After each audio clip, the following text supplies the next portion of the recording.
Hello दोस्तों, स्वागत है आपका कल्याण नर्सिंग क्लासेस पर। Myself Pushpendra Agrawal. और आज हम पढ़ने वाले हैं नर्सिंग के अंदर एनाटॉमी फिजियोलॉजी का। एक सिंपल टॉपिक है, बेसिक टॉपिक है, लेकिन इम्पोर्टेंट टॉपिक है। सेल के बारे में, कोशिका के बारे में आप सबने पढ़ा हुआ है, बायोलॉजी में 12th में पढ़ा हुआ है। लेकिन फिर भी यहाँ पर अपन जो डिफरेंट एग्जाम्स होती है, कॉम्पिटिटिव एग्जाम्स होती है, उनके अंदर बेसिक चीज़ें पूछ ली जाती है, तो हम एक सिंपल क्वेश्चन को गलत करके आ जाते हैं और भूल जाते हैं उसके बारे में। ठीक है, और वही क्वेश्चन हमारे सिलेक्शन को रोक देता है। ठीक है, तो आज हम पढ़ने वाले हैं सेल के बारे में। ठीक है, तो सेल क्या है? सेल के बारे में अपन पढ़ने वाले हैं। जैसा कि अपन सभी जानते हैं कि सेल हमारी जो बॉडी है किससे बनी होती है? सेल से बनी होती है। किससे बनी होती है? सेल से, कोशिकाओं से बनी होती है। और छोटी छोटी कोशिकाएं मिलकर हमारी पूरी बॉडी के अंदर क्या करते हैं? पूरी बॉडी का निर्माण करती है। ठीक है, तो जो अपन सेल के बारे में बात कर रहे हैं, बेसिक चीज के बारे में बात कर रहे हैं, अपन जानते हैं कि ये एक स्मॉलेस्ट यूनिट है। ठीक है, क्या है? स्मॉलेस्ट यूनिट है किसकी? हमारी बॉडी की।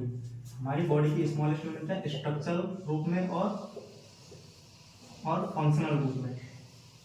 फंक्शनल रूप में, ठीक है। हमारी बॉडी की सबसे छोटी स्ट्रक्चरल और फंक्शनल यूनिट होती है, उसको सेल बोलते हैं। ठीक है, इस चीज के बारे में तो सबसे पहले हमने इस चीज के बारे में जो सबसे पहले बताया गया था, किसने बताया था? सबसे पहले इस चीज के बारे में साइंटिस्ट थे जिनका नाम था रॉबर्ट हुक। क्या नाम था उनका? रॉबर्ट हुक नाम के क्या थे?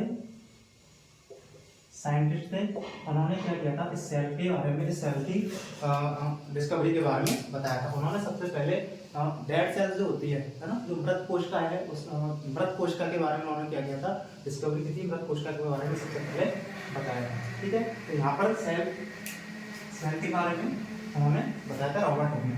सेल की यदि हम बात करें तो सेल, रॉबर्ट हुक ने तो क्या किया था? डेड सेल्स के बारे में बताया था। यहाँ पर दो क्वेश्चन अराइज होते हैं कि सबसे पहले डेड सेल के बारे में किसने बताया था? डेड सेल के बारे में बताने वाला कौन था? Robert Hooke. यहाँ पर अपन बोल सकते हैं सबसे पहले सेल की डिस्कवरी किसने की? रॉबर्ट हुक ने। और किसमें की? डेड सेल में की। लेकिन अपन बोले कि भाई लिविंग सेल के बारे में, फर्स्ट जो लिविंग सेल के बारे में सबसे पहले किसने खोजा था? लिविंग सेल के बारे में सबसे पहले किसने बताया था? तो लिविंग सेल के बारे में सबसे पहले बताया था एंटोनी वैन ल्यूवेनहॉक। एक साइंटिस्ट थे। ठीक है, इन्होंने अंडर माइक्रोस्कोप सबसे पहले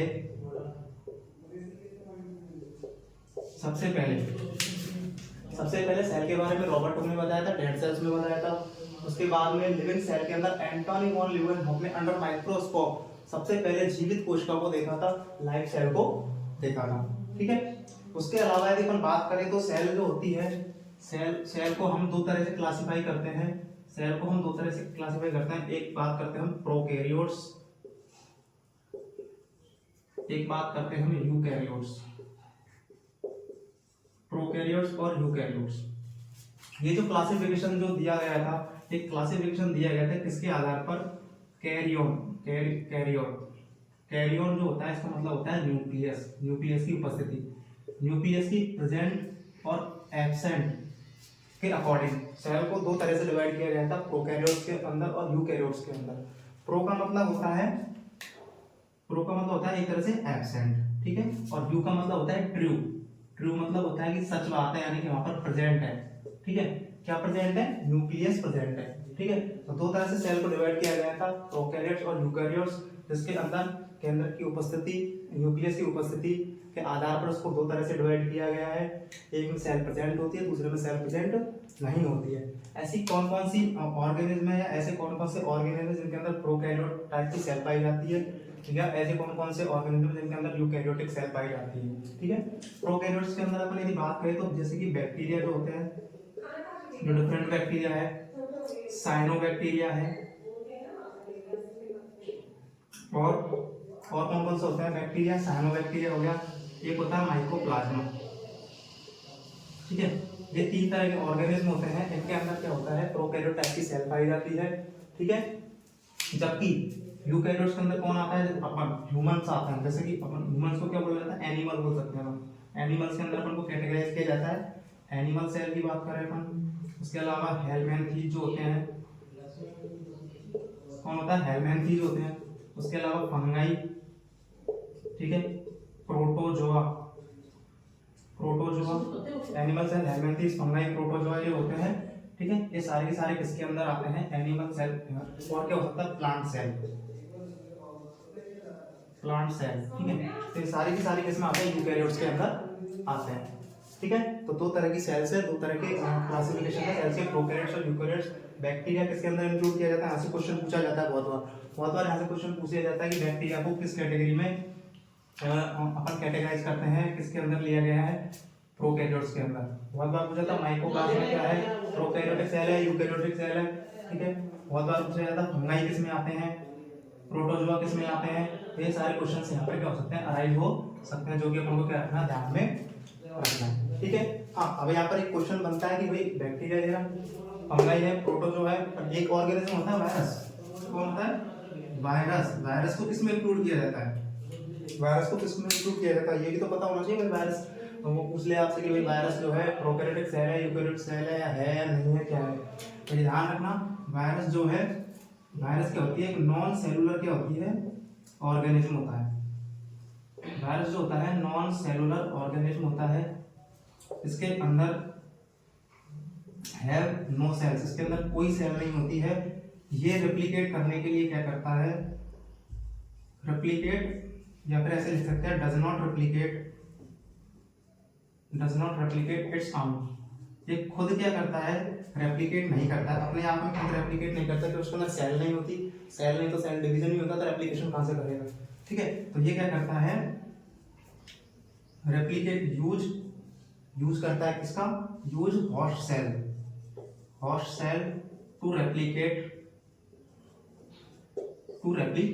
ठीक है, तो वायरस जो होता है नॉन सेलुलर ऑर्गेनिज्म होता है, इसके अंदर कोई सेल नहीं होती है। ये क्या करता है? रेप्लिकेट करने के लिए दूसरी होस्ट सेल का, या फिर किसी इंसान का, या किसी एनिमल का, या फिर जितने भी ये होते हैं इनका यूज करता है। जब इन सारी चीजों के अंदर वो एंटर करता है, तब जाकर वहां के होस्ट सेल का क्या करता है? यूज करता है रेप्लिकेट करने के लिए, उनके डीएनए आरएनए का यूज करता है। जबकि वायरस के अंदर खुद का क्या होता है? खुद की सेल नहीं होती है। ठीक है, ये बात समझ में आई यहाँ तक? ठीक है, आगे पढ़ने वाले हैं हम सेल के बारे में, सेल की स्ट्रक्चर के बारे में। यदि हम सेल की बात करें, यदि हम कोशिका की बात करें, ठीक है, सेल की बात करें, तो सेल की स्ट्रक्चर के अंदर तीन तरह की चीजें होती है। ठीक है, सेल की अगर बात करें, जैसे मान लो कि मैं एक सेल ड्रॉ कर दूं, मान लीजिए सेल के बारे में अपन जानते हैं। ठीक है, सेल की जो आउटर मेम्ब्रेन होती है एक तो, और क्या होता है इसके अंदर बीच में क्या होता है? न्यूक्लियस प्रेजेंट होता है। अपन किसकी बात कर रहे हैं? अपन उनकी बात नहीं कर रहे जिनके अंदर सेल न्यूक्लियस प्रेजेंट नहीं होता, अपन उन सेल की बात कर रहे हैं जिनके अंदर न्यूक्लियस प्रेजेंट होता है। ठीक है, तो इसको क्या होता है? एक न्यूक्लियस होता है, उसके अंदर बाहर का एक आवरण होता है, जिसको क्या बोलते हैं? मेम्ब्रेन बोलते हैं। क्या बोलते हैं उसको? सेल मेम्ब्रेन बोलते हैं। न्यूक्लियस होता है, और इसके बीच में, और न्यूक्लियस और सेल मेम्ब्रेन के बीच में एक पदार्थ पाया जाता है, एक फ्लूइड पाया जाता है, जिसको अपन बोलते हैं साइटोप्लाज्म। क्या बोलते हैं इसको? साइटोप्लाज्म बोला जाता है। इस साइटोप्लाज्म के अंदर कुछ तो सॉलिड पार्ट होता है, कुछ लिक्विड पार्ट होता है। तो सॉलिड और लिक्विड दोनों पार्ट होते हैं, जिसको अपन क्या होता है? साइटोप्लाज्म बोलते हैं। ठीक है, ये बात समझ में आई यहाँ तक? तो सेल के अंदर क्या होते हैं? तीन कंपोनेंट होते हैं। एक तो क्या होता है? बाहर सेल मेम्ब्रेन होती है, या फिर हम बोल सकते हैं इसकी आउटर कवरिंग होती है। क्या होती है? आउटर कवरिंग होती है। दूसरा क्या होता है? दूसरा पार्ट, एक क्या होता है इसके अंदर? एक क्या होता है? साइटोप्लाज्म होता है। साइटोप्लाज्म फ्लूइड लाइक स्ट्रक्चर होती है, फ्लूइड प्रेजेंट होता है, जिसको क्या होता है? साइटोप्लाज्म होते हैं। तीसरा और क्या होता है इसके अंदर? तीसरा इसके अंदर क्या होता है? न्यूक्लियस प्रेजेंट होता है। कौन प्रेजेंट होता है? न्यूक्लियस प्रेजेंट होता है। तो तीन तरह से अपन सेल की स्ट्रक्चर को पढ़ने वाले हैं। ठीक है, बात समझ में यहाँ तक? हाँ, इस जो अपन ये थ्योरी पढ़ रहे हैं, जो अपन ये सेल के बारे में जो भी स्ट्रक्चर वगैरह पढ़ रहे हैं, ये थ्योरी किसने दी थी? क्वेश्चन बनता है यहाँ पर क्वेश्चन बनता है कि इस थ्योरी के बारे में, यानी इस सेल की इस स्ट्रक्चरल थ्योरी के बारे में सबसे पहले बताया था स्लीडेन एंड स्वान नाम के साइंटिस्ट थे, जिन्होंने सबसे पहले सेल थ्योरी के बारे में बताया था। ठीक है, तो ये चीज अपन बेसिक चीजें अपन इसके बारे में पढ़ने वाले हैं। सेल मेम्ब्रेन की यदि अपन बात करें, सेल मेम्ब्रेन की यदि अपन बात करें, तो सेल मेम्ब्रेन क्या है? आउटर कवरिंग है, ठीक है। आउटर कवरिंग है, इसका काम क्या होता है, सेल मेम्ब्रेन का जो काम होता है, इंपॉर्टेंट टॉपिक है, याद रखना है। सेल मेम्ब्रेन क्या करती है, हमारी इस कोशिका को क्या करती है, डैमेज से या किसी भी मैकेनिकल इंजरी से क्या करती है, बचाती है। क्या काम करती है, प्रोटेक्शन ऑफ सेल की प्रोटेक्शन करने का काम करती है। या फिर इस सेल के अंदर जितने भी ऑर्गेनेल्स या फिर ऑर्गन्स पाए जाते हैं, सॉइल के अंदर पाए जाने वाले ऑर्गेनेल्स को क्या बोला जाता है, ऑर्गेनेल बोला जाता है। क्या बोला जाता है, ऑर्गेनेल बोला जाता है। तो सेल के अंदर जो ऑर्गेनेल प्रेजेंट होते हैं उनको बचाने का काम क्या करती है, ये मेम्ब्रेन करती है। तो प्रोटेक्शन ऑफ सेल या ऑर्गेनेल, ये अपन को याद रखना है, पहला फंक्शन होता है इसका। दूसरा फंक्शन क्या होता है, ये जो सेल का जो आवरण है, ये सेल का आवरण क्या करता है, इस सेल के अंदर जो भी ऑर्गेनेल प्रेजेंट है, ठीक है, उनको एक शेप में रखने का काम करता है। यानी एक सेल को शेप प्रदान करने का काम कौन करती है, सेल मेम्ब्रेन करती है। तो अपन को क्या याद रखना है, provide the shape of cell, shape to the cell, ठीक है, ये अपन को याद रखना है। तो सेल मेम्ब्रेन क्या है, आउटर कवरिंग लेयर है किसकी, कोशिका की, और क्या करती है, ये प्रोटेक्शन का काम करती है किसका, ऑर्गेनेल्स के अंदर जो प्रेजेंट होते हैं उनको प्रोटेक्शन करने का काम करती है। खुद सेल को मैकेनिकल सपोर्ट, मैकेनिकल जो इंजरी होती है सब प्रोटेक्ट करने का काम करती है। शेप प्रोवाइड करती है, याद रखना, यहाँ से क्वेश्चन बन सकता है आपके लिए, यहाँ से क्वेश्चन बन सकता है कि सेल को शेप प्रोवाइड करने का काम कौन सी स्ट्रक्चर करती है, तो याद रखना सेल मेम्ब्रेन। और इसका एक बेसिक फंक्शन हो सकता है, ये क्या करती है, मेंटेन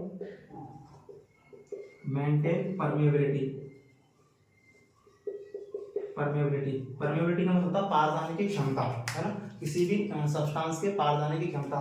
सेल के अंदर पाए जाने वाले जो फ्लूइड है, ठीक है, ये सब्सटेंस है, इस फ्लूइड के अंदर क्या सब्सटेंस होते हैं, सॉलिड भी होता है, लिक्विड भी होता है। तो वो क्या करते हैं, सेल के अंदर इनका ट्रांसफर, और इनसाइड और आउटर दोनों साइड के अंदर ट्रांसफर हो सकता है, बाहर की तरफ और अंदर की तरफ। तो इसको क्या बोलते हैं, पार जाने की क्षमता।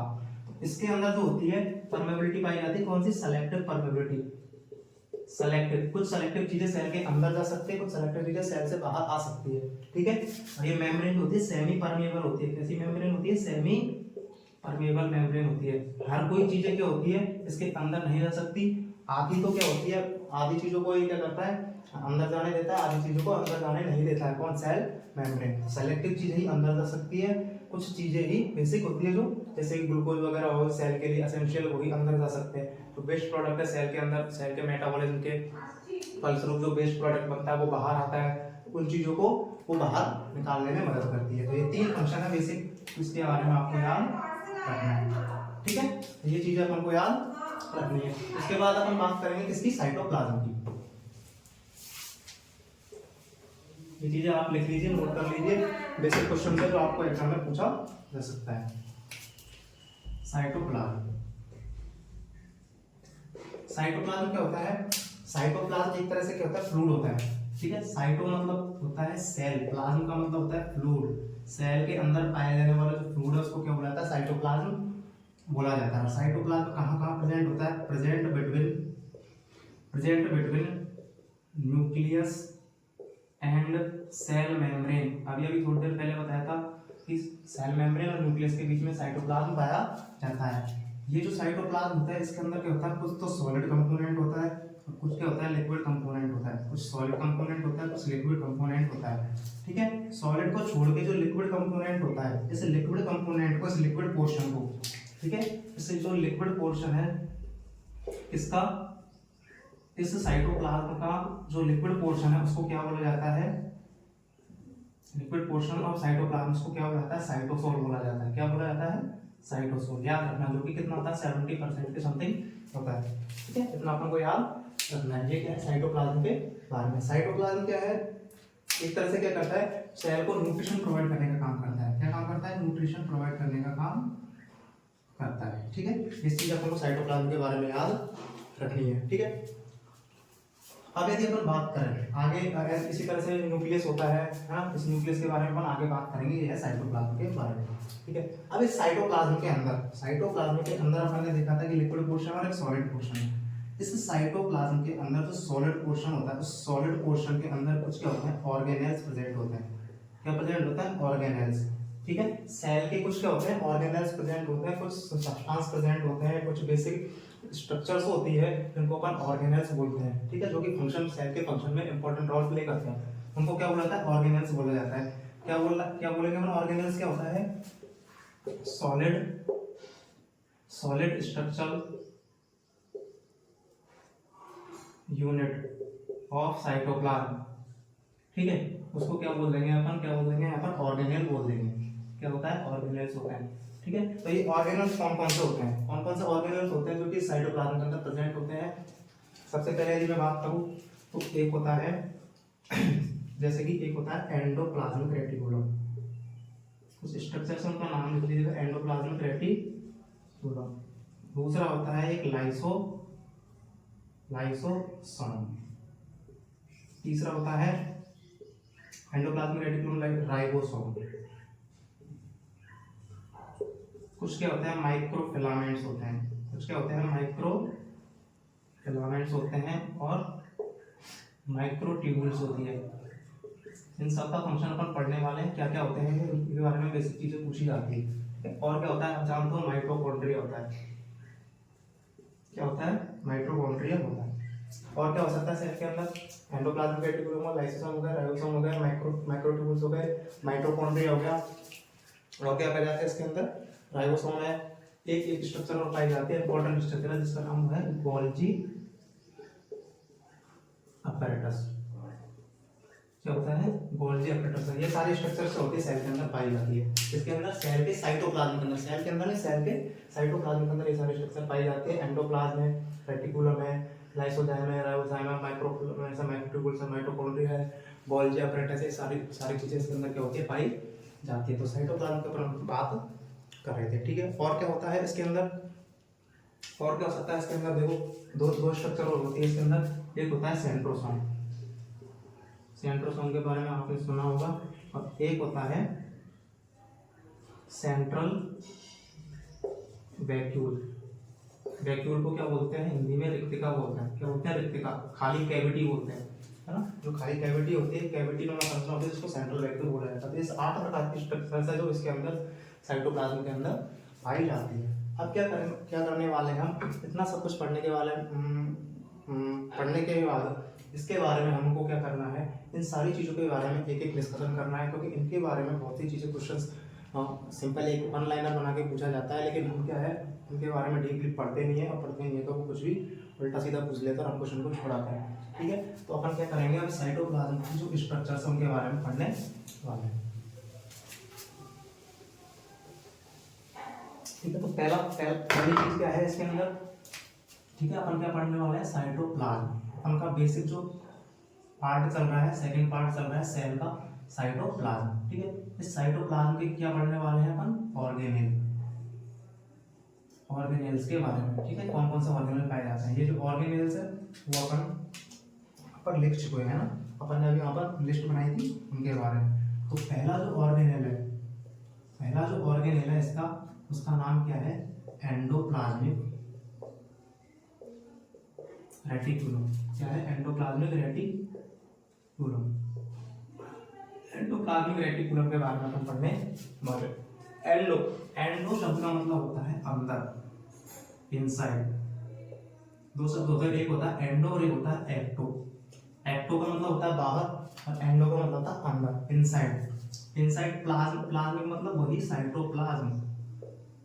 कहाँ पाया जाता है, एंडोप्लाज्मिक, इनसाइड साइटोप्लाज्म। सेल के साइटोप्लाज्म के अंदर ही जो ऑर्गेनेल पाया जाता है इसको क्या बोलते हैं, एंडोप्लाज्मिक रेटिकुलम बोला जाता है।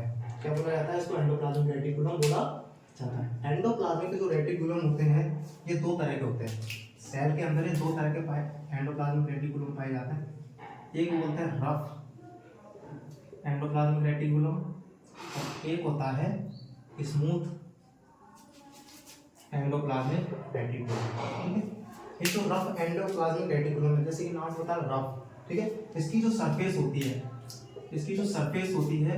इसकी सरफेस पर, ऑन द सरफेस, इसकी सरफेस पर क्या होता है, कुछ दानेदार स्ट्रक्चर पाई जाती है, कुछ दानेदार संरचनाएं पाई जाती है, इसलिए क्या होता है इसकी सरफेस रफ हो जाती है। ठीक है। ऑन द सरफेस क्या पाए जाते हैं, ग्रेन्यूल्स पाए जाते हैं, दानेदार संरचना पाई जाती है ग्रेन्यूल्स ऑफ, और वो दानेदार संरचना का नाम क्या होता है, राइबोसोम होता है। क्या होता है, राइबोसोम।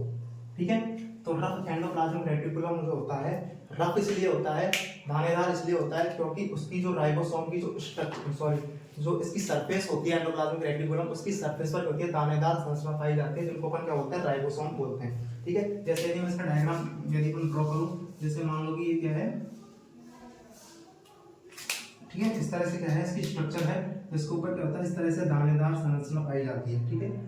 तो ये क्या होता है, थोड़ा रफ होता है, यदि अपन इसको टच करें, मान लो फिजिकली टच करें, तो इसको पता है इसकी सरफेस कैसी होती है, रफ होती है। जबकि स्मूथ से पता लगा, स्मूथ इसकी संरचना पर, इस पर क्या पाया जाता है, दानेदार संरचना नहीं पाई जाती है। ठीक है। इसकी संरचना ग्रेन्यूल्स के होते हैं, ग्रेन्यूल्स क्या होते हैं, एब्सेंट होते हैं। ठीक है। यहाँ पर ग्रेन्यूल्स क्या हैं, प्रेजेंट है, यहाँ पर एब्सेंट होते हैं। वो ग्रेन्यूल्स किसके थे, राइबोसोम के। तो अपन बोलते हैं कि स्मूथ एंडोप्लाज्मिक रेटिकुलम जो होता है उसकी सरफेस स्मूथ होती है, उस पर ग्रेन्यूल्स प्रेजेंट नहीं होते हैं, राइबोसोम प्रेजेंट नहीं होते हैं, इसलिए उसकी सरफेस कैसी होती है, स्मूथ होती है।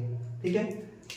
इसकी अपन बात करें तो जो ग्रेन्यूल्स होते हैं, राइबोसोम प्रेजेंट होते हैं, तो राइबोसोम का काम अपन जानते हैं कि राइबोसोम एक तरह से क्या करता है, प्रोटीन का सिंथेसिस करता है। क्या करता है, प्रोटीन का सिंथेसिस करता है, सिंथेसिस ऑफ प्रोटीन। याद रखना, यहाँ से क्वेश्चन बनता है कि सिंथेसिस ऑफ प्रोटीन के अंदर कौन रोल प्ले करता है, रफ एंडोप्लाज्मिक रेटिकुलम की सरफेस पर बनता है। किसकी सरफेस पर बनता है, कहां पर बनता है, तो याद रखना रफ एंडोप्लाज्मिक रेटिकुलम पर बनता है। कौन बनाता है, तो बोलना राइबोसोम बनाता है, बनाता राइबोसोम है, लेकिन कहां पर होता है, जगह का नाम क्या है, रफ एंडोप्लाज्मिक रेटिकुलम।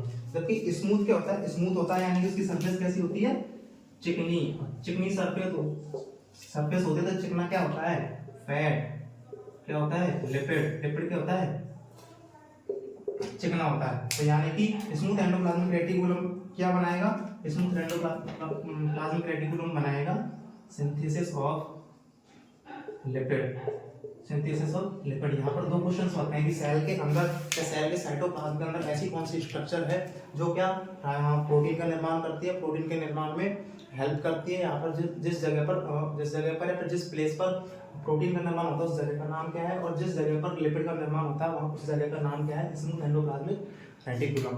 ये जो स्मूथ एंडोप्लाज्मिक रेटिकुलम है, ये जो स्मूथ एंडोप्लाज्मिक रेटिकुलम है, स्मूथ एंडोप्लाज्मिक रेटिकुलम एक इंपॉर्टेंट रोल प्ले करता है, डबल स्टार बना लीजिए इसको, डिटॉक्सिफिकेशन ऑफ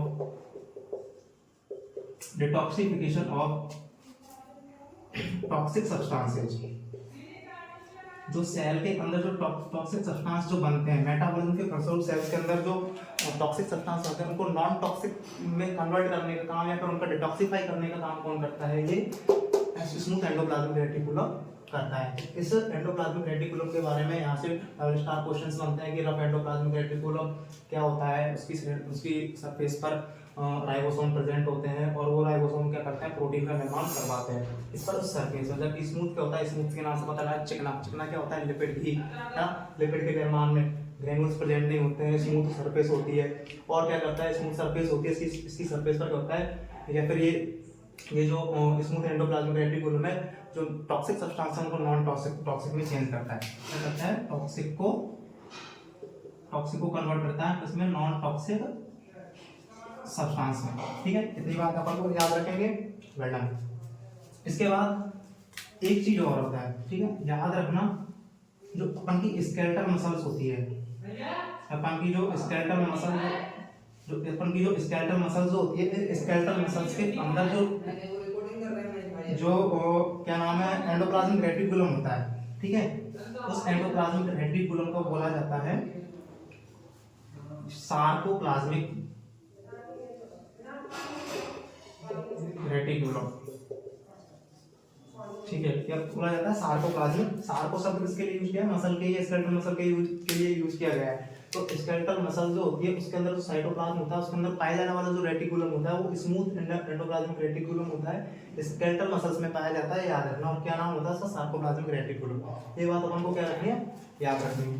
तो बात समझ में आया एंडोप्लाज्मिक रेटिकुलम के बारे में, आई होप समझ में आया होगा। अब इसके बाद अपन पढ़ने वाले हैं दूसरा ऑर्गेनेल जिसका नाम क्या है, राइबोसोम। क्या पढ़ने वाले हैं, राइबोसोम के बारे में। दूसरा ऑर्गेनेल है जिसका नाम क्या है, राइबोसोम। अभी अगर पढ़ा है कि राइबोसोम पाए जाते हैं एंडोप्लाज्मिक रेटिकुलम पर, जिसको रफ एंडोप्लाज्मिक रेटिकुलम बोलते हैं। तो ये जो राइबोसोम है क्या है, इसके बारे में तो पढ़ लें। राइबोसोम क्या होता है, राइबोसोम क्या होते हैं, एक तरह से ग्रेन्यूल्स होते हैं। क्या होते हैं, ग्रेन्यूल्स होते हैं। क्या होते हैं, ग्रेन्यूल्स, जो किसमें काम करते हैं, राइबोसोम ग्रेन्यूल्स होते हैं जो क्या करते हैं, सिंथेसिस ऑफ प्रोटीन। क्या करते हैं, सिंथेसिस ऑफ प्रोटीन। ठीक है, अब आप बोलोगे सिंथेसिस ऑफ प्रोटीन, तो उसने बताया था वो जगह थी जहां पर बनता है, उसको तो बोलते हैं क्या बोलते हैं, endoplasmic reticulum, rough endoplasmic reticulum. ये बनाता कौन है, ये राइबोसोम। क्या बनाता है, राइबोसोम बनाता है। ठीक है, इसको क्या बोलते हैं, प्रोटीन की फैक्ट्री बोला जाता है। यदि आपको याद हो तो प्रोटीन फैक्ट्री कौन होती है, राइबोसोम को क्या बोला जाता है, प्रोटीन फैक्ट्री बोला जाता है। किसको, राइबोसोम को। याद रखेंगे इतना, ठीक है। एक चीज और याद रखनी इसके अंदर, ये जो राइबोसोम होते हैं हमारे साइटोप्लाज्म के अंदर, साइटोप्लाज्म के अंदर जितने भी ऑर्गेनेल्स पाए जाते हैं उसमें सबसे छोटी यूनिट होती है, स्मॉलेस्ट यूनिट ऑफ साइटोप्लाज्मिक या साइटोप्लाज्म। साइटोप्लाज्म के अंदर जितने भी 8 तरह के जो या 7-8 तरह के जो भी अपने ऑर्गेनल पड़े थे, उनमें सबसे छोटा एक तरह से ग्रेन्यूल लाइक स्ट्रक्चर है, सबसे छोटी यूनिट कौन होती है, साइटोप्लाज्म होती है, प्रोटीन फैक्ट्री होती है। याद रखेंगे, ठीक है। राइबोसोम के बारे में इतना ही। राइबोसोम के ग्रेन्यूल्स होते हैं, छोटे छोटे ग्रेन्यूल्स होते हैं जो किस पर पाए जाते हैं, इस एंडोप्लाज्मिक रेटिकुलम पर पाए जाता है। ठीक है, आगे हम पढ़ने वाले हैं किसके बारे में, राइबोसोम के बारे में पढ़ लिया। हाँ, एक चीज और याद रखना राइबोसोम के बारे में, राइबोसोम दो तरह के होते हैं। एक तो फ्री राइबोसोम होता है, एक तो फ्री राइबोसोम होता है, और एक होता है बाउंडेड राइबोसोम। बाउंडेड राइबोसोम, ठीक है। जो एंडोप्लाज्मिक रेटिकुलम होता है, इस एंडोप्लाज्मिक रेटिकुलम पर एक तो बाउंडेड होता है, ठीक है, और एक फ्री होता है। ठीक है, यानी कि उस एंडोप्लाज्मिक रेटिकुलम पर फ्री होता है। तो दो तरह के राइबोसोम पाए जाते हैं, ठीक है, फ्री राइबोसोम और बाउंडेड राइबोसोम। इसके बाद अपन तीसरा स्ट्रक्चर पढ़ते हैं। तीसरा स्ट्रक्चर का नाम क्या है, तीसरा स्ट्रक्चर का नाम है, बोलो जल्दी।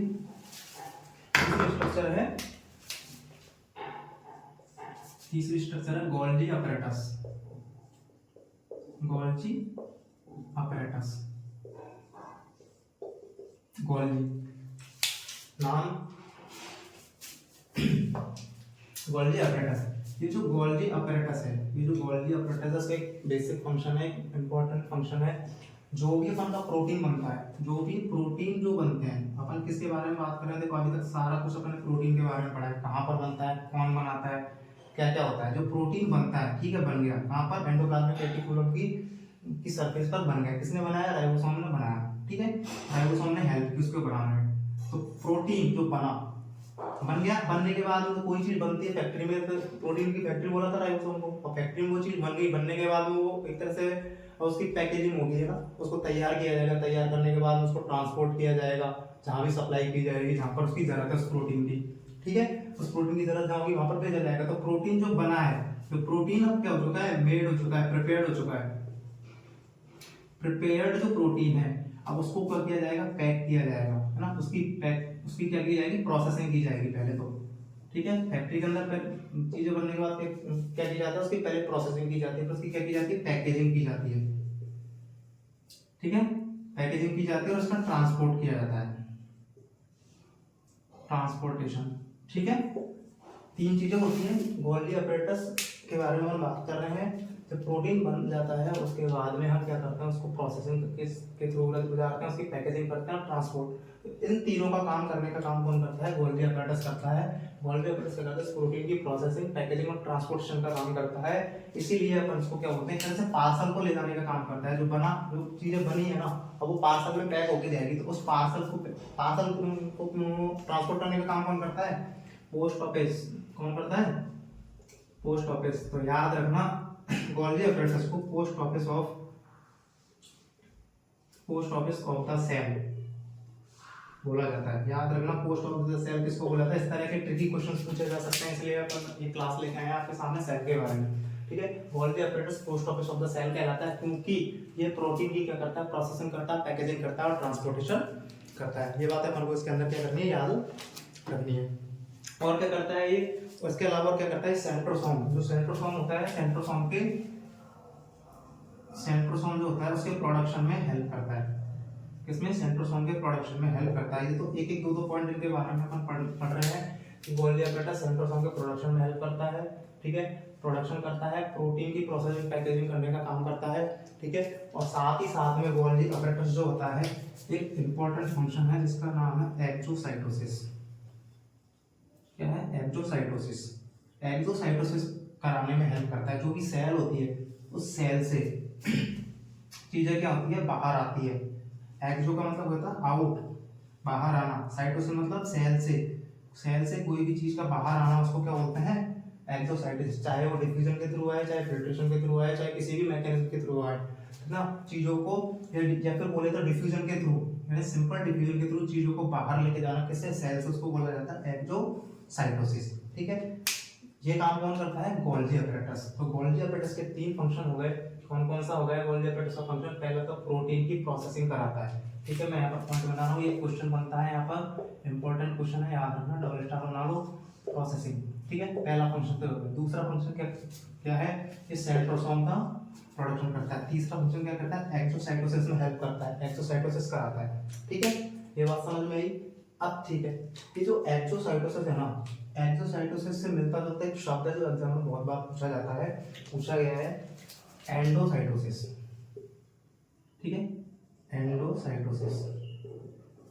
भाई एक्सो और एंडो, एक्सो का मतलब आउट, सेल से बाहर आना, एंडो का मतलब सेल के अंदर जाना, ठीक है। तो सेल क्या करती है? सेल क्या करती है? अपने अंदर कुछ चीजों को लेती है, ठीक है। एक तरह से सेल क्या करती है? कुछ चीजों को, कुछ सब्सटेंसेस को खा जाती है, एक तरह से अंदर ले लेती है ना, अंदर निगलना बोलते हैं। खाना खाना ना बोल के अपन क्या बोलेंगे? सेल कुछ चीजों को निगलती है, खा जाती है, ठीक है, एंगल्फिंग। सेल एंगल्फिंग को क्या बोला जाता है? एंडोसाइटोसिस बोला जाता है। दो चीजें हैं, एक्सोसाइटोसिस और एंडोसाइटोसिस। एंडोसाइटोसिस गोल्गी apparatus से परे है ना। एंडोसाइटोसिस का गोल्गी apparatus से कोई लेना देना नहीं, केवल एक्सोसाइटोसिस का लेना देना। लेकिन अपन एक टर्म है जो अपन पढ़ रहे हैं एक्स्ट्रा, एंडोसाइटोसिस। एंडो का मतलब अंदर, साइटोसिस मतलब सेल, सेल के अंदर चीजों का जाना, सेल के द्वारा चीजों को निगलना क्या करता है? सेल एंगल्फिंग कहलाता है। ये जो सेल एंगल्फिंग है दो तरह से होती है।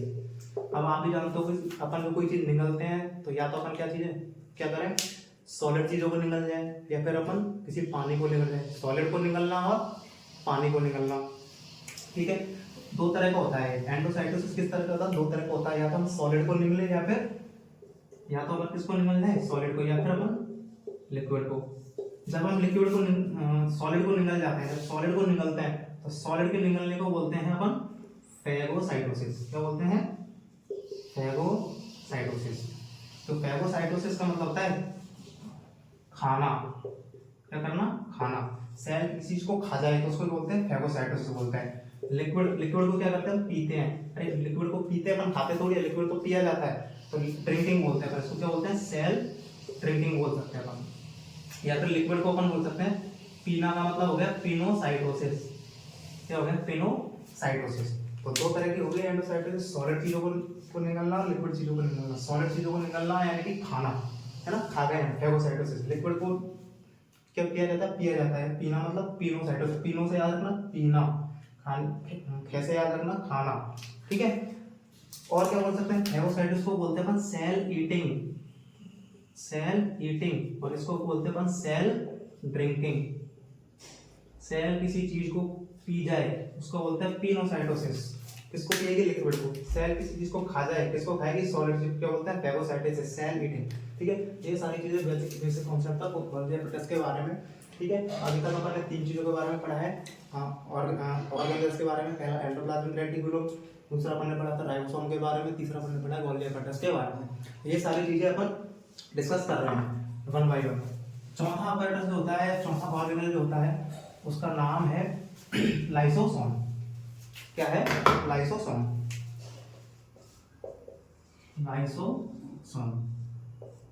लाइसोसोम के बारे में सिंपल चीजें याद रखिए, कुछ ज्यादा याद नहीं रखना। लाइसोसोम के बारे में चीजें आपने पढ़ी होगी।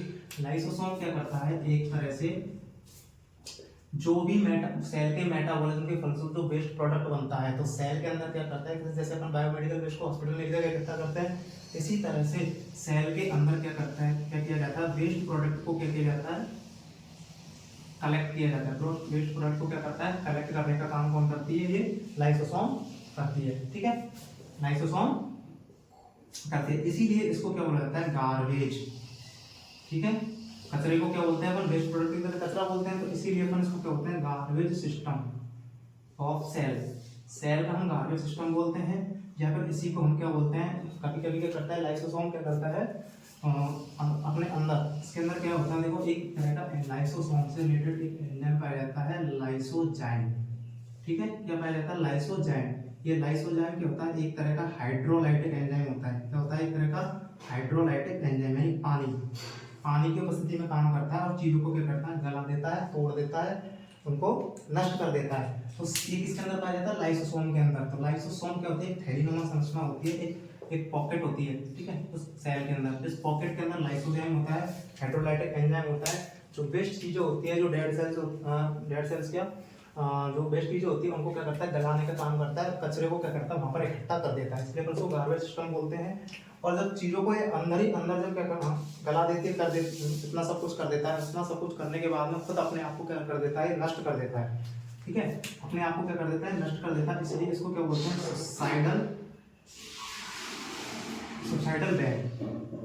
सुसाइडल बैग भी बोला जाता है ऑफ सेल। ठीक है, तो दो चीजें याद रखना लाइसोसोम के बारे में। लाइसोसोम क्या है, एक तरह से पॉकेट नंबर संरचना है, जो कि सेल के अंदर जो भी मेटाबॉलिज्म हो रहा है उसके फलस्वरूप तो वेस्ट प्रोडक्ट बन रहा है, उस वेस्ट प्रोडक्ट को क्या कर रहा है, वो इकट्ठा कर रहा है गार्बेज सिस्टम के रूप में। उस गार्बेज को, कचरे को इकट्ठा कर रहा है, करने के बाद में उस उन चीजों को क्या कर रहा है, वो डिस्ट्रॉय कर रहा है, इसके द्वारा, इस लाइसोसोम के द्वारा, इस हाइड्रोलाइटिक एंजाइम के द्वारा। ठीक है, ये एंजाइम उसकी हेल्प करता है इन चीजों को करने में, और वो क्या करता है, एक तरह से वो चीजें वहीं पर नष्ट हो जाती है उसी के अंदर। ठीक है, तो उसको बोलते हैं suicidal bag of the cell. इसीलिए दो क्वेश्चन यहाँ पर बनते हैं, दोनों क्वेश्चनों को याद रखना, गार्बेज सिस्टम और सुसाइडल बैग। ठीक है, इसके बाद में पांचवा जो ऑर्गेनल है, इसके अलावा जो पांचवा ऑर्गेनल है उसके बारे में हम पढ़ेंगे। पांचवा ऑर्गेनल का नाम बताओ जरा। पांचवा ऑर्गेनल क्या है, क्या क्या पढ़ा अपने, एंडोप्लाज्मिक रेटिकुलम पढ़ा, राइबोसोम पढ़ा, अपन पढ़ते हैं इसके बारे में माइटोकॉन्ड्रिया के बारे में। इसके बारे में चलो अपन एक बार इसको मिटा देते हैं, माइटोकॉन्ड्रिया के बारे में थोड़ा डिटेल है, वो अपन देखेंगे।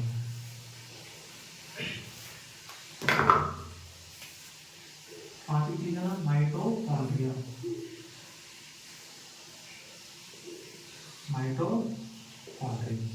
माइटोकॉन्ड्रिया क्या है, साइटोप्लाज्म के अंदर या सेल के साइटोप्लाज्म के अंदर पाया जाने वाला ऐसा ऑर्गेनल है जो कि क्या करता है, हमारी बॉडी में एनर्जी प्रोडक्शन का काम करता है। किसका काम करता है, बॉडी में नहीं, सेल के अंदर energy production in the cell के अंदर एनर्जी प्रोडक्शन का काम करता है। और वो एनर्जी जो प्रोडक्शन की जाती है वो एटीपी के रूप में प्रोवाइड की जाती है, प्रोडक्शन की जाती है।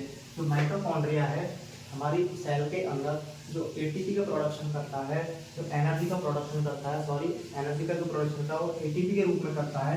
इसका पूरा नाम क्या होता है, एडिनोसिन डाइफॉस्फेट। इसका पूरा नाम होता है एडिनोसिन डाइफॉस्फेट के रूप में क्या करता है, एनर्जी का प्रोडक्शन करता है। कौन, माइटोकॉन्ड्रिया। जो प्रोसेस लगती है, कौन सी प्रोसेस के द्वारा करता है, बाय द प्रोसेस ऑफ, कौन सी प्रोसेस की जो एनर्जी का प्रोडक्शन करता है माइटोकॉन्ड्रिया। बहुत बार पूछा जाता है कि माइटोकॉन्ड्रिया जो एटीपी का प्रोडक्शन करता है सेल के अंदर, आप जानते हो कि सेल के अंदर एटीपी प्रोडक्शन माइटोकॉन्ड्रिया के द्वारा किया जाता है, ऐसा स्टेटमेंट बना देता है वो। ठीक है, तो ये काम कौन करता है, माइटोकॉन्ड्रिया करता है। कौन सी प्रोसेस के थ्रू किया जाता है, उस प्रोसेस का नाम होता है प्रोसेस ऑफ ऑक्सीडेटिव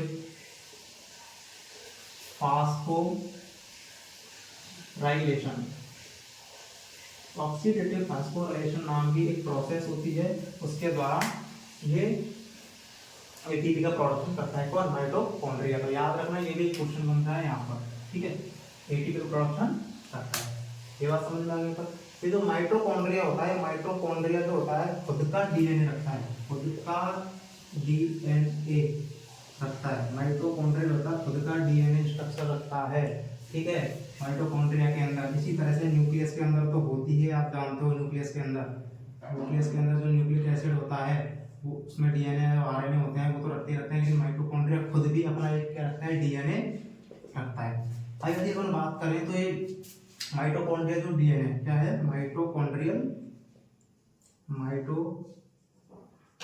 माइटोकॉन्ड्रियल जो डीएनए होता है, ठीक है, जब संतति उत्पन्न होती है, जब one generation to another generation, ठीक है, सेल का ट्रांसफर होता है या फिर गुणसूत्रों का, क्रोमोसोम का क्या होता है, ट्रांसफर होता है, जेनेटिक मटेरियल का ट्रांसफर होता है, ठीक है, तो उस दौरान ये माइटोकॉन्ड्रियल डीएनए क्या होता है, ट्रांसफर होता है, क्या होता है, ट्रांसफर होगा, सिंपल सी बात है, होगा, ठीक है। लेकिन जो ट्रांसफर होता है केवल और केवल किसका होता है, मदर का।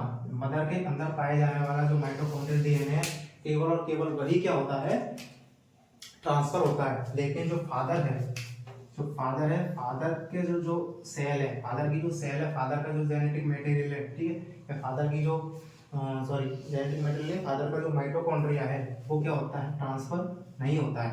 माइटोकॉन्ड्रियल डीएनए होता है, माइटोकॉन्ड्रियल डीएनए जो है मदर के अंदर और फादर के अंदर, है ना, तो मदर के अंदर जो होता है वो ट्रांसफर होता है अपने बच्चों में, यानी अपने चिल्ड्रंस में, टू द चिल्ड्रन। इसको हम लिख सकते हैं ट्रांसफर टू द चिल्ड्रन,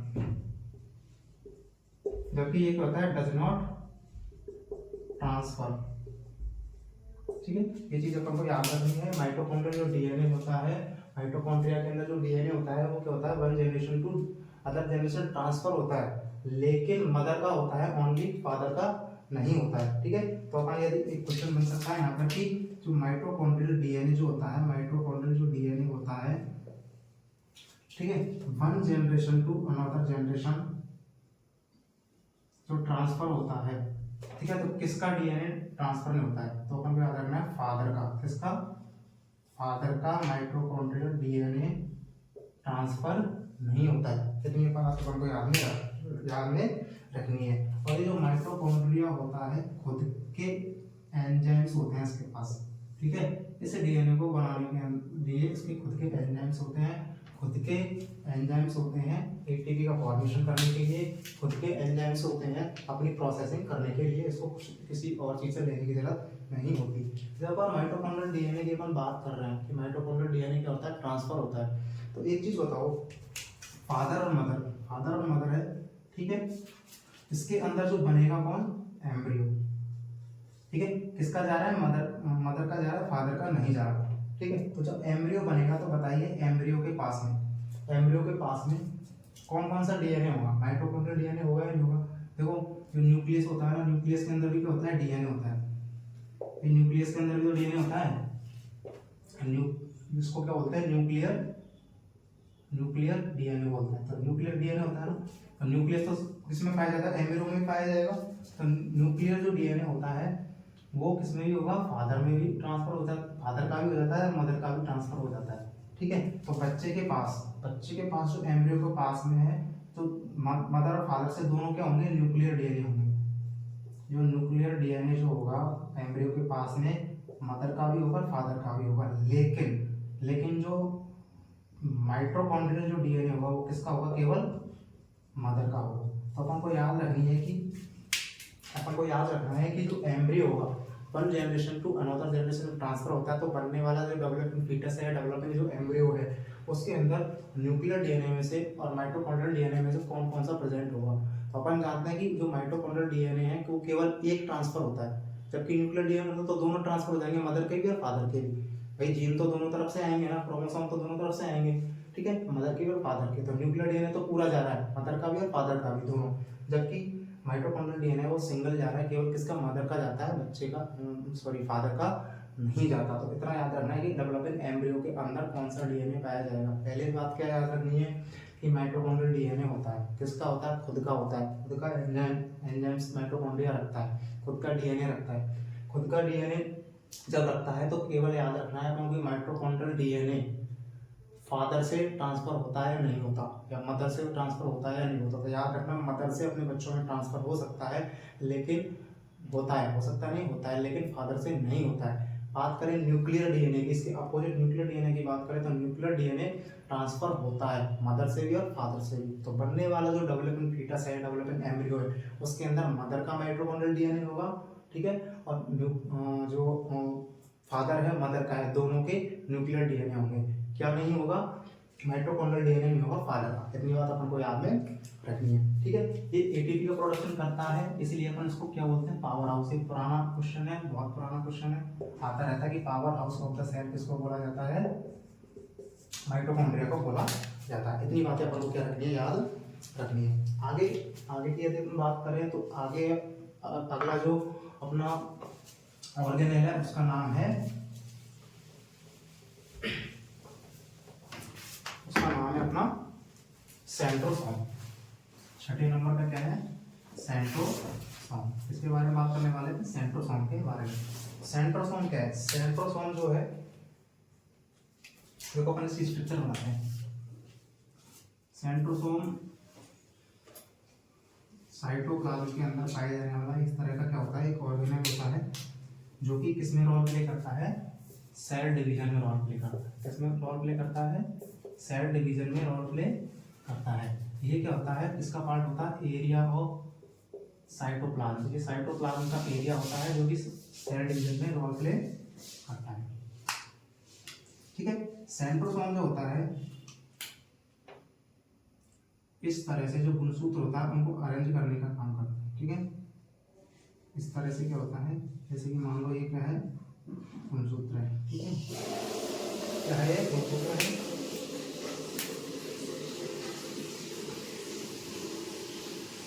तो ये जो स्ट्रक्चर है, ये जो मैं रेड कलर से गोल राउंड स्ट्रक्चर बनाई, ये क्या है, सेंट्रोसोम।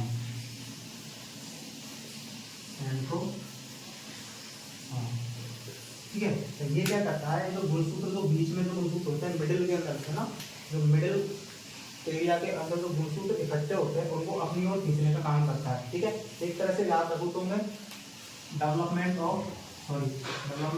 में मूवमेंट ऑफ क्रोमोसोम।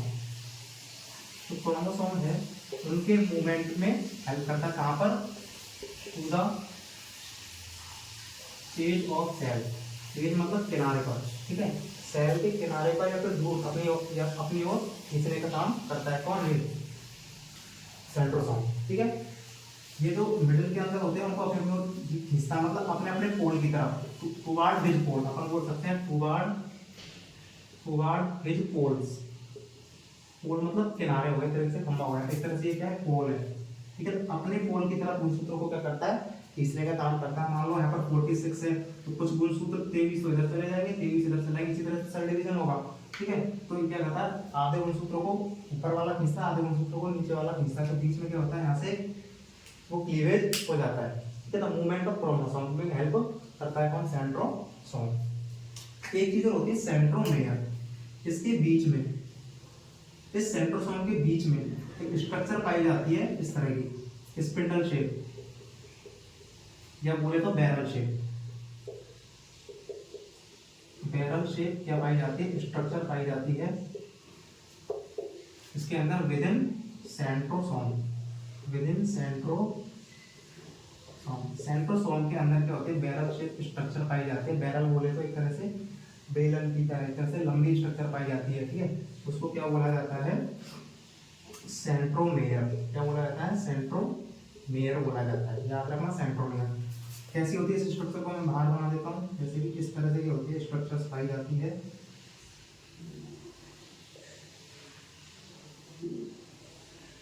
इस तरह की क्या पाई जाती है, यहाँ पर स्ट्रक्चर्स पाई जाती है किसके अंदर, इस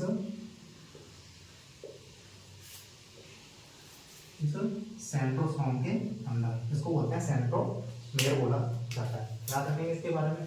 सेंट्रोसोम क्या है, सेल डिवीजन में हेल्प करता है। एरिया ऑफ साइटोप्लाज्म होता है, जो क्रोमोसोम्स है उनको अपनी ओर खींचने का काम करता है, यानी अपनी ओर खींचने का काम करता है मतलब कहाँ पर, अपने पोल की तरफ। ठीक है, ये जो पोल है इसकी तरफ खींचने का काम करता है। इसी को क्या बोलते हैं, ये जो क्रोमोसोम है, सेंट्रोसोम के द्वारा इन क्रोमोसोम्स को अपने पोल की तरफ खींचना क्या कहलाता है, पोलैरिटी कहलाता है। क्या कहलाता है, पोलैरिटी। तो सेल की जो पोलैरिटी का जो फंक्शन होता है, सेल के अंदर जो पोलैरिटी पाई जाती है, क्या पोलैरिटी की जो प्रॉपर्टी पाई जाती है वो किसके द्वारा होती है, वो सेंट्रोसोम के द्वारा होती है। यहाँ तक समझ में आया। ठीक है, इसके अलावा कौन सा है अगला, माइक्रोट्यूबुल्स एंड माइक्रोफिलामेंट्स। एक स्ट्रक्चर है microtubules and microfilaments. Microtubules and microfilaments. Microtubules and microfilament, ये भी क्या होती है, ऑर्गेनेल होता है इसका सेल के अंदर पाया जाने वाला या साइटोप्लाज्म के अंदर जो पाया जाता है वो एक तरह का ऑर्गेनेल। ये जो माइक्रोट्यूबुल्स होते हैं छोटी छोटी क्या होती है, ट्यूबुल्स होती है, छोटे छोटे फिलामेंट या रेशे होते हैं, ठीक है। ये क्या करते हैं, मैकेनिकल सपोर्ट प्रोवाइड करते हैं, किसको, मैकेनिकल सपोर्ट प्रोवाइड करते हैं, किसको, सेल को, mechanical support to the cell. याद रखना ये जो स्ट्रक्चर होती है, छोटी छोटे माइक्रोट्यूबुल्स होती है, ये क्या करती है, माइक्रोट्यूबुल्स क्या करती है, सेल को मैकेनिकल सपोर्ट प्रोवाइड करती है। मैकेनिकल सपोर्ट का मतलब ये है कि उसको एक तरह से उसकी शेप को मेंटेन करने का काम करती है, ठीक है। Maintain the shape of cell. तो सेल है जो कोशिका है उसकी शेप को मेंटेन करने का काम करते हैं। याद रखना, मैं अभी स्टार्टिंग में बोला था कि जो सेल मेम्ब्रेन है वो तो क्या करती है, शेप प्रोवाइड करती है, ठीक है, शेप क्या करती है, प्रोवाइड करती है, जबकि ये क्या करती है, मेंटेन करती है। याद रखना, सेल मेम्ब्रेन के द्वारा जो शेप प्रोवाइड की गई है उसको मेंटेन करने का काम कौन करता है, माइक्रोट्यूबुल्स और माइक्रोफिलामेंट। कोई पूछे कि सेल की शेप किसके द्वारा प्रोवाइड की जाती है तो बोलना सेल मेम्ब्रेन, लेकिन मेंटेन किसके द्वारा की जाती है, उस शेप को बनाए रखने का काम कौन करता है, ये माइक्रोट्यूबुल्स करते हैं। यानी कोई भी स्ट्रक्चर जो दी गई है उसको मेंटेन करने का काम है, यानी उसको बस्ट नहीं होने देना, उसको तोड़ने से या ब्रेक होने से बचाने में जो हेल्प करता है वो माइक्रोट्यूबुल्स और माइक्रोफिलामेंट्स होते हैं। यहाँ तक समझ में आया, ठीक है। ये जो माइक्रोट्यूबुल्स होते हैं इनके अंदर क्या होती है, मेम्ब्रेन नहीं होती है, ये क्या होते हैं, मेम्ब्रेनलेस ऑर्गेनेल होता है, ठीक है। ये क्या होता है, मेम्ब्रेनलेस ऑर्गेनेल होता है, इसके अंदर मेम्ब्रेन नहीं पाई जाती है, मैकेनिकल सपोर्ट करता है सेल को, मेंटेन करता है सेल की शेप को। अगला जो है लास्ट, कौन सा पढ़ लिया हमने, एंडोप्लाज्मिक रेटिकुलम पढ़ लिया, उसके अलावा लाइसोसोम पढ़ लिया, राइबोसोम पढ़ लिया, और क्या पढ़ा, माइटोकॉन्ड्रिया के बारे में पढ़ लिया, ठीक है। ये सारी चीज़ों के बारे में अपन डिस्कस कर चुके हैं। उसके अलावा जो लास्ट जो पोर्शन होता है इसके अंदर एक होता है सेंट्रल वैक्यूल। क्या होता है, सेंट्रल वैक्यूल, एक रिक्तका पाई जाती है। 8वें नंबर का जो अपन पढ़ रहे हैं, 8वें नंबर का जो लास्ट ऑर्गेनेल जो पढ़ रहे हैं उसका नाम है सेंट्रल वैक्यूल। वैक्यूल का मतलब क्या होता है, रिक्तिका, यानी कि बोले तो कैविटी नुमा क्या होती है, एक कैविटी होती है, सैक होता है, ठीक है, कैविटी या सैक होता है जो कि सेल के साइटोप्लाज्म के अंदर पाया जाता है। इनका जो काम होता है वाटर स्टोरेज का काम होता है, ठीक है। ये क्या करती है, वाटर स्टोरेज का काम करती है। याद रखना, कोई पूछे कि सेल के अंदर सेंट्रल वैक्यूल का फंक्शन क्या है, वाटर स्टोरेज का काम कौन करता है, वो वाटर स्टोरेज का काम सेंट्रल वैक्यूल करती है, ठीक है। ये सेंट्रल वैक्यूल जो होती है लार्ज होती है, ठीक है, ये क्या होती है, लार्ज होती है, किसके अंदर, लार्ज तो होती है किसके अंदर, प्लांट सेल के अंदर। ये प्लांट सेल के अंदर क्या होती है, लार्ज होती है, जबकि अपने एनिमल के अंदर, क्या बोले थे, ह्यूमन के अंदर क्या होती है, स्मॉल होती है, ठीक है। प्लांट सेल के अंदर ये जो सेंट्रल वैक्यूल होती है वाटर स्टोरेज का काम करती है, बहुत ज़्यादा मात्रा में प्लांट के अंदर क्या करती है, वाटर को स्टोर करने का काम करती है, न्यूट्रिएंट को स्टोर करती है, ऑक्सीजन को स्टोर करती है, ये सारी चीज़ें क्या करती है, वो स्टोरेज करने का काम करती है। जबकि ह्यूमन के अंदर क्या होता है, स्मॉल पाई जाती है। प्लांट के अंदर ये क्या करता है, इस वैक्यूल के अंदर एक क्लोरोप्लास्ट जो होता है वो कंटेन करती है, ठीक है। प्लांट के अंदर जो सेंट्रल वैक्यूल होता है उसके अंदर क्या पाया जाता है, क्लोरोप्लास्ट पाया जाता है। क्या पाया जाता है, क्लोरोप्लास्ट, जिसको आप हिंदी में क्या बोलते हो, हरित लवक होता है, ठीक है, हरित लवक पाया जाता है। ये हरित लवक क्या करता है, प्लांट को, यानी कि जो प्लांट्स होते हैं, पौधे जो होते हैं, उनको हेल्प करता है, किसके अंदर हेल्प करता है, फोटोसिंथेसिस में हेल्प करता है। फोटोसिंथेसिस का मतलब क्या होता है, प्रकाश संश्लेषण। आपने अच्छे से पढ़ा होगा बायोलॉजी के अंदर कि जो प्लांट्स होते हैं वो प्रकाश संश्लेषण की क्रिया के द्वारा क्या करते हैं, अपना रेस्पिरेशन करते हैं, ठीक है। तो ये जो सेंट्रल वैक्यूल प्लांट्स के अंदर पाया जाता है, लार्ज होता है, ठीक है। वो अपन केवल प्लांट्स की बात कर रहे हैं अभी, है ना, एनिमल की ह्यूमन सेल के बारे में बात करने वाला है। तो वाटर स्टोरेज, बहुत ज़्यादा मात्रा में वाटर को स्टोर करके रखता है। इसके अंदर जो क्लोरोप्लास्ट होता है वो फोटोसिंथेसिस में हेल्प करता है। ये जो वैक्यूल क्या क्लोरोप्लास्ट में कैसे हेल्प करता है, होता है ऐसे है कि जो सेल होती है, ठीक है। उस सेल के अंदर जो क्लोरोप्लास्ट को क्या करता है, ये पुश करता है किस पर, किनारों की तरफ, टुवर्ड एज, है ना, किनारों की तरफ क्या करता है, पुश करता है, जिससे क्या होता है उसको ज्यादा से ज्यादा क्या मिलती है भाई, सेल के बाहर आएगा। ठीक है, सेल के बाहर आएगा तो क्या होगा, उसको सनलाइट से क्या होगा, एक्सपोजर होगा। किसका एक्सपोजर होगा, सनलाइट से एक्सपोजर होगा।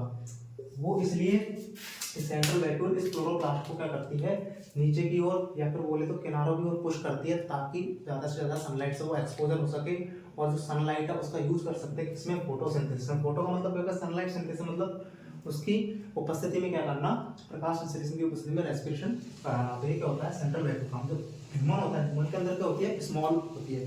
ह्यूमन के अंदर ये जो स्मॉल ये होती है, सेंट्रल वैक्यूल होती है, इसका काम होता है जो भी वेस्ट होता है, ठीक है, उस वेस्ट को बाहर की तरफ क्या करना है, बाहर की तरफ क्या करती है, पुश करने का काम कौन करती है, सेंट्रल वैक्यूल करती है। ठीक है, सेल के मेटाबॉलिज्म के फलस्वरूप जो भी वेस्ट प्रोडक्ट जो होता है, ठीक है, थोड़ा बहुत वाटर का स्टोरेज करती है, ठीक है, और ज्यादा मात्रा में, जितना प्लांट की तुलना में कम वाटर स्टोरेज करती है, इतना नहीं करती। ठीक है, जो वेस्ट प्रोडक्ट है उसको बाहर की तरफ धकेलने का काम कौन करता है, ये सेंट्रल वैक्यूल करती है। ठीक है, यानी कि क्या होता है, वेस्ट प्रोडक्ट को सेपरेट करने का काम करते हैं, अच्छी चीजों को और खराब चीजों को सेपरेट करने का काम करती है। तो ये था किसके बारे में, साइटोप्लाज्म के बारे में या सेल के ऑर्गेनेल्स के बारे में। तो अपन ने क्या पढ़ा, सेल के बारे में पढ़ा, सेल की सेल मेम्ब्रेन के बारे में पढ़ा, आउटर कवरिंग के बारे में पढ़ा, उसके अंदर एक न्यूक्लियस होता है, दोनों के बीच में साइटोप्लाज्म होता है, साइटोप्लाज्म क्या फ्लूइड होता है, फ्लूइड लाइक स्ट्रक्चर होती है, फ्लूइड होता है। इसके अलावा अपन ने क्या पढ़ा, उसके ऑर्गेनेल्स पढ़े, एंडोप्लाज्मिक रेटिकुलम के बारे में पढ़ा, राइबोसोम के बारे में पढ़ा, लाइसोसोम है, ठीक है, माइक्रोट्यूब्यूल्स, माइक्रोफिलामेंट्स है, माइटोकॉन्ड्रिया है। ये सारी चीजें जो 8 तरह की स्ट्रक्चर है, उनके अंदर मैंने बेसिक क्वेश्चंस बताए थे आपको, अलग अलग तरह से टर्म्स बताया कि पावर हाउस क्या कौन होता है, ठीक है, पोस्ट ऑफिस किसको बोलते हैं, post office of the cell किसको बोलते हैं, गोल्गी को बोलते हैं।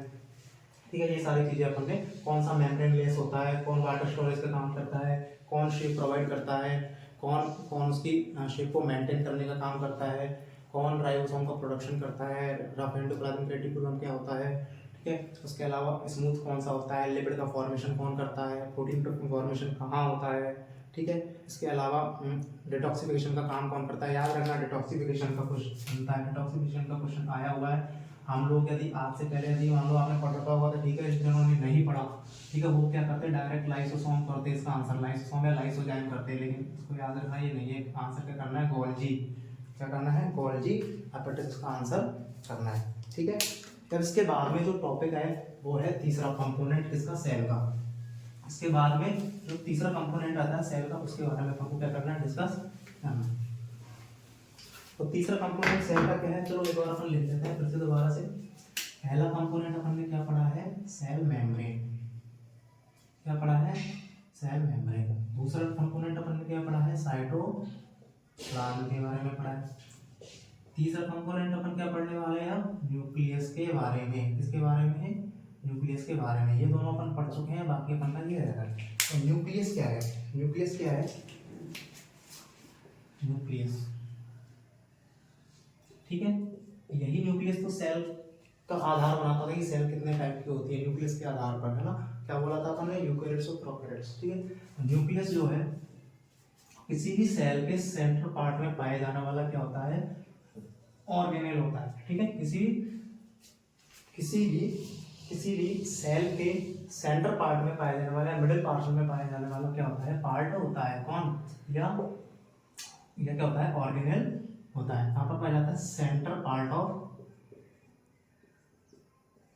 Part of cell. ठीक है, अब ये बात, जब अपन इसकी बात करें सेल की, जब अपन इस सेल की बात कर रहे हैं, तो इस सेल के अंदर ये कौन है, न्यूक्लियस है, ये कौन है, मेम्ब्रेन है, ये कौन है, साइटोप्लाज्म। एक क्वेश्चन पूछा जाता है कि सेल के अंदर न्यूक्लियस का और इस साइटोप्लाज्म का रेशियो बताओ। क्या बताओ, रेशियो बताओ। ठीक है, तो अपन को याद रखना है कि जो न्यूक्लियस होता है केवल 20% स्पेस को क्या करता है, ऑक्यूपाई करता है सेल के, जबकि जो साइटोप्लाज्म होता है 80%, 70 से लेके 80% क्या करता है, स्पेस को क्या करता है, ऑक्यूपाई करता है। तो हम क्या याद रखेंगे कि 20% तो पार्ट किसका है, इसका, और 80% पार्ट किसका है, इसका। तो इसका रेशियो लिखा लो, कितना होता है इसका रेशियो, कितना हो गया 1:4। 1:4 क्या है इसका रेशियो होता है, याद रखना। ये इंपॉर्टेंट क्वेश्चन यहाँ से बनता है न्यूक्लियस के बारे में, ठीक है। न्यूक्लियस के बारे में और क्या बात है, न्यूक्लियस क्या होता है, सेंटर पार्ट होता है। ये क्या करता है, पूरी सेल की एक्टिविटी को क्या करता है, control all activity of the cell. पूरी सेल की एक्टिविटी को कंट्रोल करता है, क्यों, क्योंकि it has genetic material for division, ठीक है, या फिर सेल प्रोसेसिंग, ठीक है। सेल की प्रोसेसिंग के लिए सेल के अंदर जो भी डिवीजन होता है, सेल के अंदर जो भी फंक्शन होता है, सेल की जो क्रिया होती है, जो भी एक्टिविटी सेल के अंदर सारी होती है, उनको सबको कंट्रोल कौन करता है, सेंटर वाला काम करता है, न्यूक्लियस करता है। क्यों, इस सेल के अंदर इसको अपन सेंटर बोलते हैं, इसको ऑल एक्टिविटी कंट्रोल करता है। क्यों करता है, क्योंकि इसके अंदर जेनेटिक मटेरियल होता है। ये जो जेनेटिक मटेरियल जो होता है, इसको क्या बोला जाता है, इसको न्यूक्लिक एसिड बोला जाता है। क्या बोला जाता है इसको, न्यूक्लिक एसिड बोला जाता है। जो कि दो तरह के होते हैं, एक होता है डीएनए और एक होता है आरएनए। कुछ जीवों के अंदर डीएनए होता है, कुछ जीवों के अंदर आरएनए होता है, ठीक है। ह्यूमन की बात करें तो डीएनए है, ठीक है। ये सारी चीजें इसके अंदर पाई जाती है, क्योंकि ये क्या करता है, ऑल ओवर एक्टिविटी को क्या करता है, कंट्रोल करता है। तो ऑल ओवर एक्टिविटी को जब ये कंट्रोल करता है, तो इसीलिए अपन इसको क्या बोलते हैं, कंट्रोलर ऑफ द सेल। कोई पूछे कंट्रोलर ऑफ द सेल, या बोले कि प्रिंसिपल ऑफ द सेल, इस तरह के क्वेश्चन वो पूछ सकता है, वो वन लाइनर के। प्रिंसिपल ऑफ द सेल किसको बोला जाता है, ठीक है। आज बहुत सारे क्वेश्चंस कराए हैं अपन ने कि कंट्रोलर, प्रिंसिपल, ठीक है। ये छोटे छोटे टर्म्स हैं जो अपन ने बहुत से आज क्वेश्चन अपन ने पढ़े हैं कि कंट्रोलर कौन होता है, पावर हाउस कौन होता है, ठीक है। तो कंट्रोलर या प्रिंसिपल ऑफ द सेल किसको बोला जाता है, न्यूक्लियस को बोला जाता है। ये सारी चीजें अपन को इसके अंदर याद रखनी है। न्यूक्लियस के बारे में और क्या चीजें याद रखोगे, न्यूक्लियस के अंदर न्यूक्लिक एसिड होता है, डीएनए आरएनए होता है, ठीक है। ये सारी चीजें अपन को याद रखनी है। न्यूक्लियस के अंदर, न्यूक्लियस की अपन बात करें, ठीक है। इस न्यूक्लियस को मैं यहाँ पर ले रहा हूँ, यहाँ पर, ठीक है। ये जो 20% पार्ट है सेल का, ठीक है। इस न्यूक्लियस के अंदर क्या होता है, एक छोटी क्या होती है, न्यूक्लियस जैसी स्ट्रक्चर एक और होती है, ठीक है। तो ये क्या करता है, it has a centre part, ठीक है। सेंटर पार्ट इसको क्या बोलते हैं, न्यूक्लियोलस बोलते हैं। क्या बोलते हैं, न्यूक्लियोलस। इस केंद्रक के अंदर भी, है ना, इस न्यूक्लियस के अंदर भी एक केंद्रक होता है, सेंटर होता है, एक न्यूक्लियस होता है, इसको क्या बोलते हैं अपन, न्यूक्लियोलस। इसको बोलते हैं अपन केंद्र का, क्या बोलते हैं, केंद्र का, ठीक है। इसको क्या बोलते थे अपन, केंद्रक, ठीक है। केंद्र के अंदर केंद्र जैसी स्ट्रक्चर होती है, उसको केंद्र का बोला जाता है, ठीक है। जिस तरह से सेल के अंदर और केंद्र के बीच में साइटोप्लाज्म पाया जाता था, फ्लूइड पाया जाता था, जिसको अपन साइटोप्लाज्म बोल रहे हैं, उसी तरह से इस न्यूक्लियस के अंदर, न्यूक्लियस के बीच में और न्यूक्लियर मेम्ब्रेन के बीच में, ये क्या है, न्यूक्लियर मेम्ब्रेन, क्या है, न्यूक्लियर मेम्ब्रेन। तो इस न्यूक्लियस के, न्यूक्लियोलस के बीच में, केंद्र का और न्यूक्लियर मेम्ब्रेन के बीच में क्या पाया जाता है, फ्लूइड पाया जाता है। क्या पाया जाता है, फ्लूइड पाया जाता है। उस फ्लूइड को क्या बोलते हैं, उस फ्लूइड को न्यूक्लियोप्लाज्म बोलते हैं। क्या बोलते हैं, न्यूक्लियोप्लाज्म। हम अच्छे से जानते हैं, जहां भी प्लाज्म लिखा है तो एक तरह से प्लाज्मा, एक तरह से फ्लूइड, ठीक है। तो न्यूक्लियोलस का जो फ्लूइड है या न्यूक्लियस का जो फ्लूइड है, उसको अपन ने न्यूक्लियोप्लाज्म बोला है। सेल का जो है उसको क्या बोला है, साइटोप्लाज्म बोला है। तो याद रखेंगे अपन न्यूक्लियोप्लाज्म, ठीक है।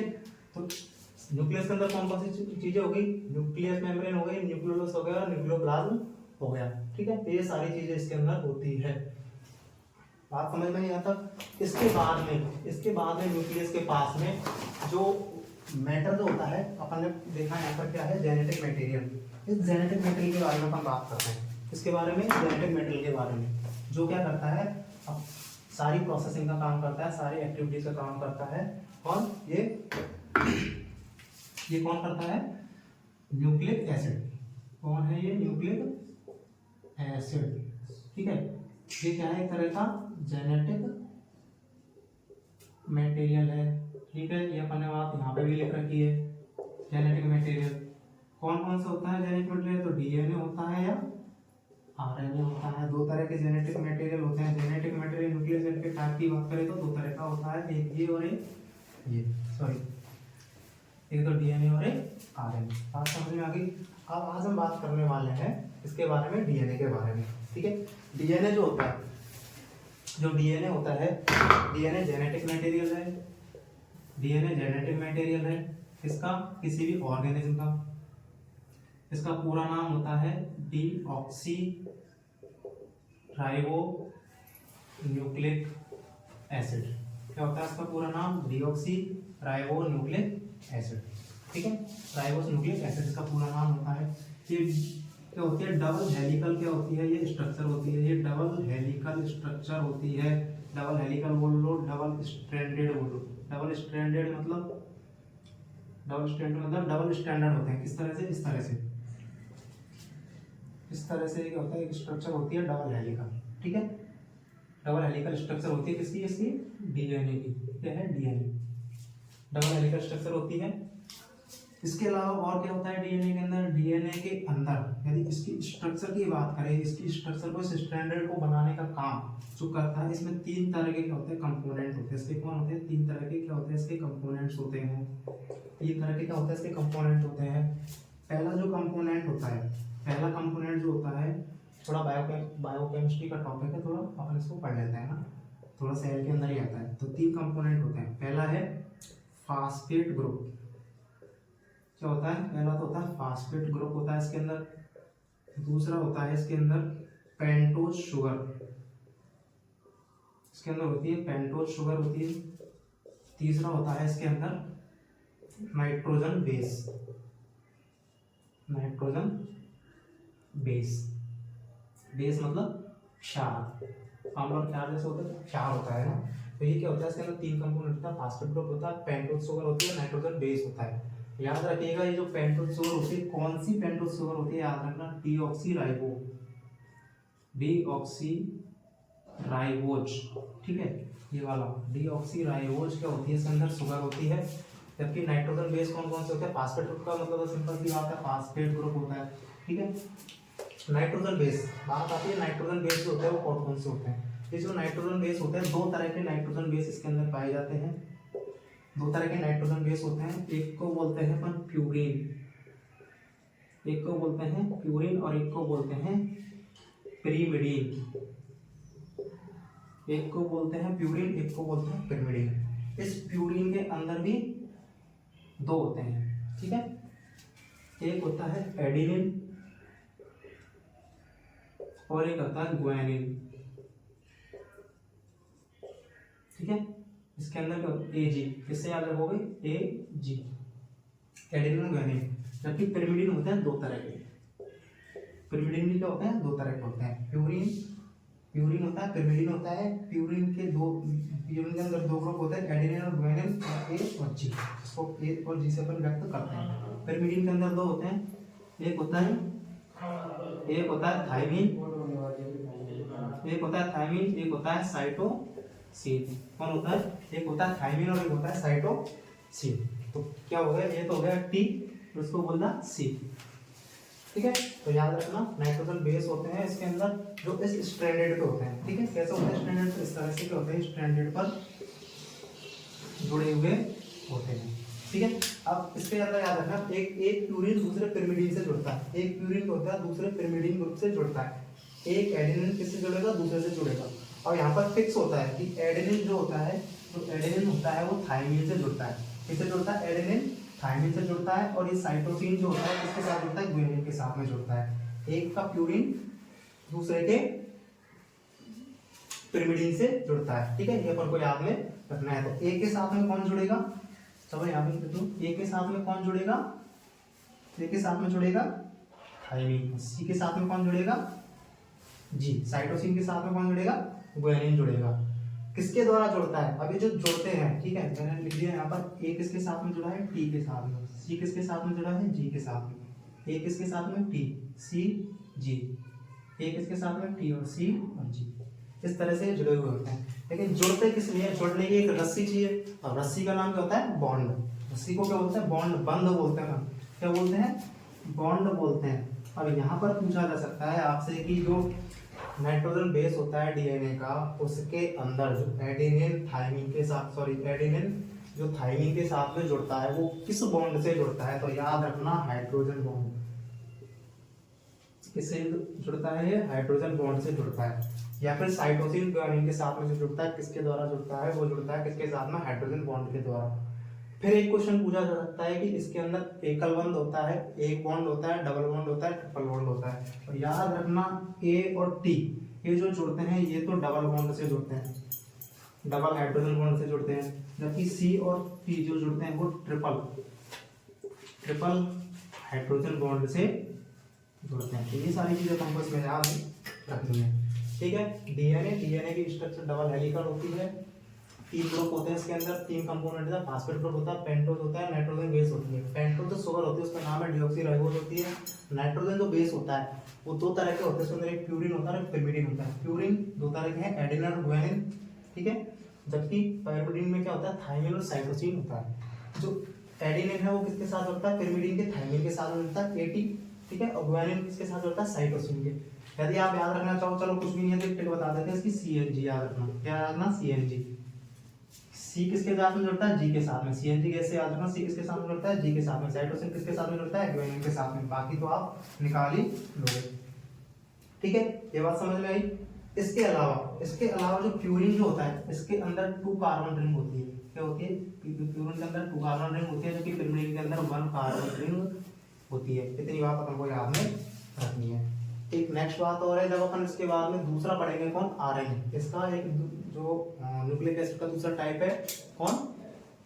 आरएनए। उसके अंदर कुछ डिफरेंस बताएंगे अपन, तो वो अपन उसके बारे में डिस्कस करेंगे। तो डीएनए के अंदर 3 कंपोनेंट है, सारे के सारे अपन ने लिखे हुए हैं, इनको अपन नोट बना लेंगे, लिख लेंगे। ठीक है। उसके अलावा यहाँ पर एक क्वेश्चन पूछा जाता है जिससे डिजीज बनती है, प्यूरिन। ठीक है। तो जब ये प्यूरिन का ब्रेकडाउन होता है, ठीक है, जब कोई सेल का क्या होता है? डिस्ट्रक्शन होता है, तो सेल टूटेगी तो डीएनए टूटेगा, न्यूक्लिक एसिड टूटेगा, डीएनए टूटेगा तो उसके अंदर नाइट्रोजन बेस टूटेंगे, नाइट्रोजन बेस टूटेगा तो प्यूरिन टूटेगा, प्यूरिन का ब्रेकडाउन होगा। जब प्यूरिन का जब ब्रेकडाउन होगा तो वो क्वेश्चन पूछता है कि ब्रेकडाउन ऑफ प्यूरिन या मेटाबॉलिज्म ऑफ प्यूरिन के फलस्वरूप क्या बनता है? कौन सा वेस्ट प्रोडक्ट बनता है? तो याद रखना उसके फलस्वरूप जो बनता है उसका नाम होता है यूरिक एसिड। ठीक है। प्यूरिन के मेटाबॉलिज्म से कौन बनता है? प्यूरिन के मेटाबॉलिज्म से कौन बनता है? यूरिक एसिड बनता है। जबकि पिरिमिडिन के मेटाबॉलिज्म से कौन बनता है? याद रखना CO2 निकलती है, बीटा एमाइनो एसिड निकलते हैं, और एक चीज और याद रखना, अमोनिया। हो सकता है वो ज्यादा से ज्यादा तुमसे यहीं पे पूछेगा, या तो CO2 के बारे में पूछेगा या फिर अमोनिया के बारे में पूछेगा, शायद अमीनो एसिड के बारे में ना पूछे। तो याद रखना यूरिक एसिड और अमोनिया। यूरिक एसिड तो किसके मेटाबॉलिज्म से निकलता है? प्यूरिन के मेटाबॉलिज्म से। जबकि ये जो पिरिमिडिन के मेटाबॉलिज्म से कौन निकलता है? अमोनिया निकलता है। तो ये था बेसिक किसके बारे में? न्यूक्लिक एसिड के पार्ट, डीएनए के बारे में। अब हम बात करते हैं आरएनए के बारे में। आरएनए के बारे में कुछ नहीं है, सिंपल सा इतना याद रखो। इसी में अपन चेंज कर देते हैं क्या? आरएनए। ठीक है। जो आरएनए होता है इसको बोलते हैं राइबो न्यूक्लिक एसिड।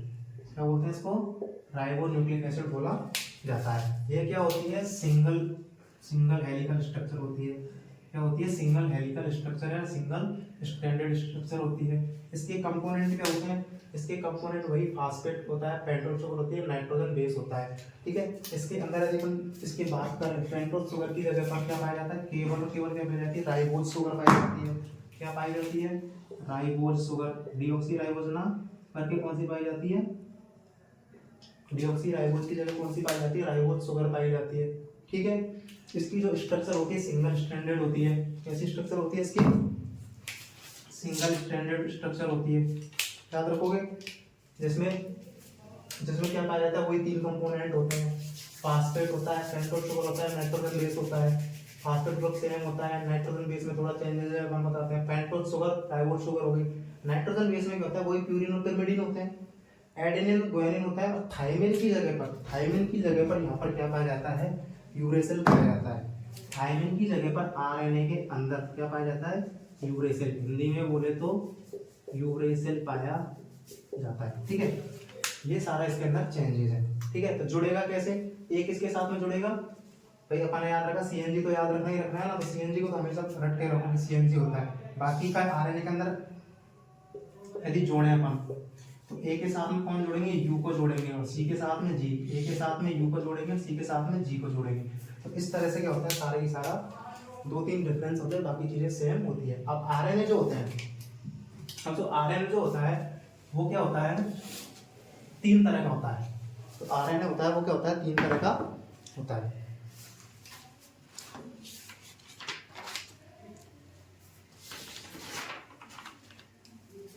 ठीक है, आरएनए क्या होता है, 3 तरह का आरएनए होता है। आरएनए का काम क्या है, आरएनए क्या करता है, प्रोटीन में हेल्प करता है। ठीक है, याद रखना प्रोटीन में। ठीक है, आरएनए जो है 3 तरह का होता है। एक होता है मैसेंजर आरएनए, एक होता है टीआरएनए, और एक होता है एमटी और आरआरएनए, राइबोसोमल आरएनए। क्या क्या बोलेंगे इनको, एक होता है, इसको तो बोलते हैं मैसेंजर, इसको बोलेंगे ट्रांसफर आरएनए, ट्रांसफर आरआरएनए मतलब ribosomal RNA, ribosomal RNA. Messenger RNA क्या काम करता है, देखो मैसेंजर आरएनए क्या करता है, जो भी जेनेटिक इंफॉर्मेशन जो होती है ना उसको कहां पर पहुंचाता है, ट्रांसफर आरएनए के पास पहुंचाता है। कहां से, न्यूक्लियस से, न्यूक्लियस से। ठीक है, न्यूक्लियस से जो भी जेनेटिक मटेरियल जो होता है, जो जेनेटिक क्या होती है इंफॉर्मेशन जो होती है, जो भी जेनेटिक इन्फो होती है उसको कहां पहुंचाता है, इस ट्रांसफर आरएनए के पास पहुंचाता है। और ये ट्रांसफर आरएनए कहां प्रेजेंट होता है, राइबोसोम पर प्रेजेंट होता है। कहां पर प्रेजेंट होता है, राइबोसोम पर। ये आरएनए भी कहां पर होता है, राइबोसोम पर। नाम से पता चलता है राइबोसोम का जो आरएनए है उसको राइबोसोमल आरएनए बोलते हैं। ये ट्रांसफर आरएनए क्या करता है, ट्रांसफर करने का काम करता है उस जेनेटिक इन्फॉर्मेशन को जो मैसेंजर आरएनए दी है। ठीक है, तो ये मैसेंजर आरएनए क्या करता है, कुछ जेनेटिक इन्फॉर्मेशन रखता है, उस जेनेटिक इन्फॉर्मेशन को किसके पास पहुंचाता है, ये टीआरएनए के पास में। टीआरएनए के पास में बोले तो राइबोसोम के पास में। ठीक है, टीआरएनए कहाँ है, राइबोसोम के पास में। ठीक है, अब ये जो मैसेंजर आरएनए है जब इसको पहुंचाता है तो एक तरह से ये क्या करता है, खुद जेनेटिक मटेरियल को, इन्फो को या जेनेटिक इन्फॉर्मेशन को रख रहा है, मटेरियल को रख रहा है, और एक तरह से एक कोडिंग जो होती है ना, ये जो एमआरएनए जो मैसेंजर लेके आता है, मैसेज लेके आता है, इन्फॉर्मेशन जो लेके आता है वो कोड के रूप में लेके आता है। किसके रूप में लेके आता है, कोड के रूप में। क्योंकि ये कोडिंग या फिर जो इन्फॉर्मेशन है कोड के रूप में होती है और ये मैसेंजर आरएनए के पास में होती है, इसलिए इस एमआरएनए को कभी कभी क्या बोल देते हैं, कोडॉन भी बोल देते हैं। क्या बोल देते हैं, कोडॉन। तो कोडॉन को काम कौन कर रहा है, मैसेंजर आरएनए कर रहा है। ठीक है, तो क्या हुआ, मैसेंजर आरएनए जेनेटिक इन्फो किसको दी, टीआरएनए को दी। अब ये टीआरएनए क्या करेगा, ट्रांसफर करेगा इन्फॉर्मेशन को किसके पास में, आरआरएनए के पास में, राइबोसोमल आरएनए के पास में। किसके लिए, प्रोटीन बनाने के लिए, फॉर प्रोटीन सिंथेसिस। ठीक है, तो ये सारे फंक्शन किसके बारे में होते हैं, आरएनए के बारे में होते हैं। आरएनए के बारे में सारी इंफॉर्मेशन है कि 3 टाइप का है। ठीक है, हाँ 2 चीजें और होती है, एक होता है ट्रांसलेशन और एक होता है ट्रांसक्रिप्शन। ट्रांसक्रिप्शन का मतलब होता है ट्रांसक्रिप्शन,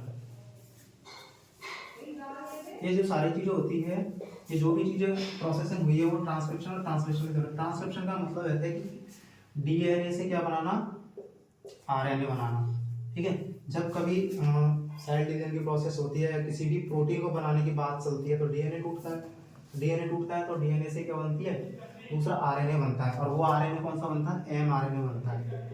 ठीक है, इस तरह से एमआरएनए बनता है। अब ये एमआरएनए क्या करता है, उस इसके पास क्या होती है, जेनेटिक इन्फो। ये आरएनए तो ये जो जेनेटिक इन्फो होती है उस जेनेटिक इन्फो को क्या करता है, ये ट्रांसफर करता है। जेनेटिक इन्फो को कहाँ ट्रांसफर करता है, ये जो एमआरएनए है ये क्या करता है, जेनेटिक इन्फो को ट्रांसलेट करके कहाँ पहुंचाता है, प्रोटीन के रूप में। ये जेनेटिक इन्फो को एमआरएनए क्या करता है, प्रोटीन के रूप में अमीनो एसिड में कन्वर्ट करता है। क्योंकि इसके पास क्या होता है, सीक्वेंस होते हैं।